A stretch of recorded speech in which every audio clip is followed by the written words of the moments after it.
Amigas e amigos, o Brasil do golpe vai fechando rapidamente aquelas portas abertas pelo ex-presidente Luiz Inácio Lula da Silva no comércio internacional e nas relações políticas internacionais. Aquilo que o Lula dizia, que o capitalismo brasileiro deveria molhar os pés nas águas do sul do planeta, ele usou a imagem do mascate, aquele vendedor antigo que batia de porta em porta com a mala nas costas vendendo utilidades, que ele dizia que ia pôr uma mala nas costas e ia sair por aí no sul do planeta vendendo os produtos brasileiros, que foi o que ele fez. Ele pegou os empresários brasileiros pelas mãos e saiu aí pelo sul do planeta. Isso foi determinante para azular o saldo da nossa balança comercial, que vinha no vermelho desde o começo dos anos 80, com a crise ainda do regime militar, a década perdida de 1980. O Brasil vinha sendo tutelado pela FMI desde então, constrangido pelas cartas de intenções, pendurado nas cartas de intenções, que são nada mais, nada menos do que o programa do golpe, as reformas aí, neoliberais, trabalhista, previdenciária, a PEC 55, a privataria. É que eu falei aqui, se o Lula não tivesse sido eleito em 2002, eles teriam feito em 2003 o que eles estão fazendo agora. O Brasil vinha naquela marcha do neoliberalismo, da privataria, das reformas neoliberais, do Fernando Henrique Cardoso. O Lula inverteu tudo isso, basicamente com a política externa. Porque ao azular o saldo da balança comercial, o Brasil pôde saldar os seus compromissos externos e se livrar da tutela do FMI. E, consequentemente, fazer as políticas públicas internas aqui de investimentos estatais, o PAC, os programas sociais, abrir as portas do Estado para a inclusão de uma grande massa de excluídos que se multiplicavam aí à margem da cidadania e do poder aquisitivo, e inserir essa massa no orçamento público, na dinâmica econômica e, consequentemente, na dinâmica social e política do país. Ou seja, a política externa desse ciclo iniciado aí pelo ex-presidente Lula, ela foi determinante muito mais do que as políticas internas. E outra questão relevante é que isso mexeu com a geopolítica. Aquilo que Lula dizia, que era necessário constituir aqui um bloco da América do Sul, né, para potencializar aqui as riquezas. A cadeia do gás, do petróleo, o pré-sal, juntando tudo isso aqui com os outros países da região, o agronegócio, né? Enfim, tudo o que o Brasil tinha para se inserir na dinâmica do comércio internacional e consequentemente, nas relações políticas. Era necessário esse bloco, a constituição desse bloco, para fazer a mediação com os outros blocos. O BRICS, que estava se formando, se fortalecendo. O Brasil tinha um peso muito grande, era um gigante no BRICS. Hoje está no BRICS, mas não tem peso nenhum, desmoralizado aí pelo golpe. Com a União Europeia, um bloco poderosíssimo, outro bloco poderosíssimo que era a NAFTA, Estados Unidos, Canadá e México, que os Estados Unidos queriam botar aqui toda a América Latina na lógica do NAFTA, né? Um comércio absolutamente sob controle da lógica da economia norte-americana. O Lula virou tudo isso, junto com os outros governos democráticos e progressistas aqui da região. Isso tudo despertou a reação, né, desse pensamento conservador, né, potencializou aqui internamente esse pensamento conservador, que sempre foi atrelado à lógica do regime norte-americano, aquele que eu falei do pós-Segunda Guerra Mundial, do molde do golpe.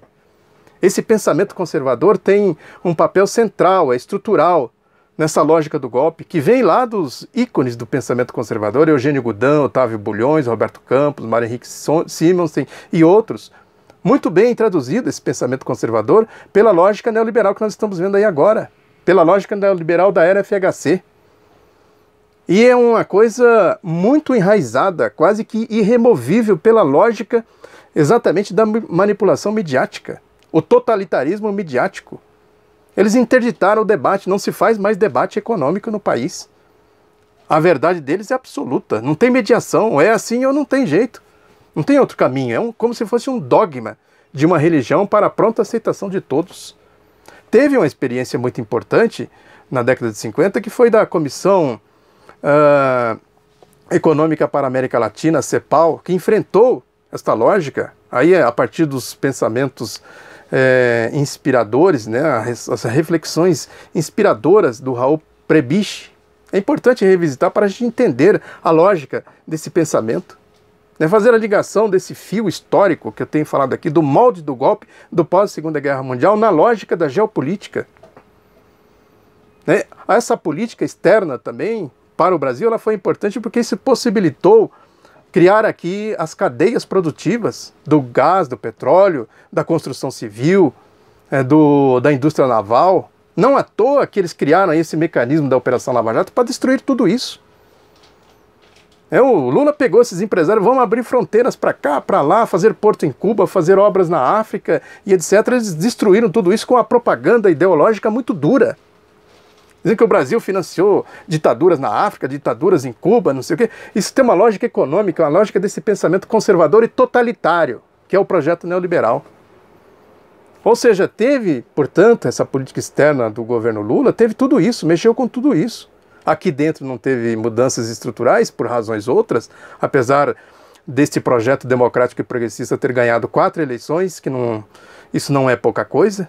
Não houve mudanças estruturais, por razões outras, mas nesta política externa mexeu, sim, com a lógica internacional, com a geopolítica internacional. Tanto é que a cadeia de golpes aqui na América Latina começou exatamente por Honduras, que era o elo mais fraco. Honduras estava se inserindo nesse bloco, depois foi para o Paraguai, isso foi se fortalecendo e chegou no Brasil.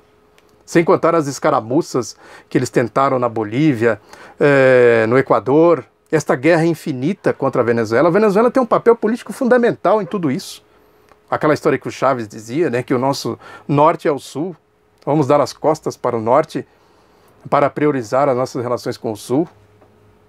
Agora, aqui internamente, a direita brasileira, a elite brasileira, sempre foi esse pensamento conservador, né, que vem lá desses ícones aí, que depois surgiram aí os economistas neoliberais que o jornalista Luiz Biondi chamava de clones malditos daqueles lá. Que é isso, a tradução, né, do projeto neoliberal de hoje, né, vem exatamente desse pensamento conservador. E agora, com o golpe, o Henrique Meirelles foi lá para os Estados Unidos. Hoje, segunda-feira, dia 24, ele está desembarcando na Europa, vendendo o Brasil. Está dizendo, se reunindo com investidores, com banqueiros, consultores, para dizer, está tudo baratinho lá no Brasil. Tem Petrobras, tem Eletrobras, tem pré-sal, né, tem direitos trabalhistas, tem direitos previdenciários, tudo baratinho. Ele voltou reclamando de lá, disse que os empresários, os investidores, lá, os banqueiros, tudo gente do mundo do dinheiro, das finanças, né? Olha para nós, vocês vão fazer as reformas lá, neoliberais? Aí, vamos, então vamos ver, se vocês fizerem, nós vamos para lá, então. Aí, agora ele foi para a Europa, desembarcou lá agora, e já foi bater na porta da OCDE, que é a Organização de Cooperação e Desenvolvimento Econômico, com o mesmo discurso. Nós estamos fazendo reformas lá, estamos recuperando, jogaram a economia lá para baixo. É só observar o que era o Brasil, a economia brasileira, quando eles iniciaram a marcha golpista em meados de 2013 e o que virou agora. Tudo isso foi decorrência dessa política externa, das cadeias produtivas que dinamizaram a economia internamente. Não é à toa que eles criaram a Operação Lava Jato para destruir tudo isso. E em que eles transformaram esse país rapidamente. Agora tem umas recuperaçõezinhas pequenas lá e tal, e eles ficam vendendo isso como se fosse aí um grande feito. Tudo isso para quê? Vender as tais das reformas, do projeto neoliberal, do programa do golpe, do pensamento conservador. Aí eles criam esses biombos, né? Transformam o que deveria servir para fazer o desenvolvimento do país em biombos da política deles. O BNDES é um exemplo, esse ataque ao BNDES. Né? Tem aí o IPEA, por exemplo, né, que também sempre teve um papel muito importante na formulação de ideias desenvolvimentistas. O Instituto de Pesquisa Econômica Aplicada, ligado ao Ministério do Planejamento. Esse novo presidente chamado Ernesto Lozardo, que ele falou aí que o Brasil não está em momento de desgovernança. Que é isso, né? Está querendo dizer o seguinte, nós temos um projeto, que é o projeto deles. Qual é o projeto? Ele revela aqui. Sem reformas, o Brasil dificilmente poderá acompanhar esse novo ciclo do crescimento mundial. Eu não sei onde ele tirou esse ciclo. Aquela história que o Nelson Rodrigues falava de arranco de cachorro atropelado, né? Daqueles arrancos, eu chamo de voo de galinha.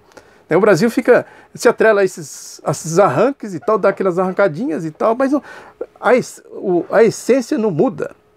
Eles não têm como tirar o país da crise pela lógica deles, que é a lógica financeira. Fica aí, como foi na era Fernando Henrique Cardoso, eles passaram o Fernando Henrique passou 2 mandatos dizendo a mesma coisa, precisava fazer uma reforma para o Brasil crescer, retomar o seu crescimento sustentado, não sei o que, não sei o que, e o que aconteceu?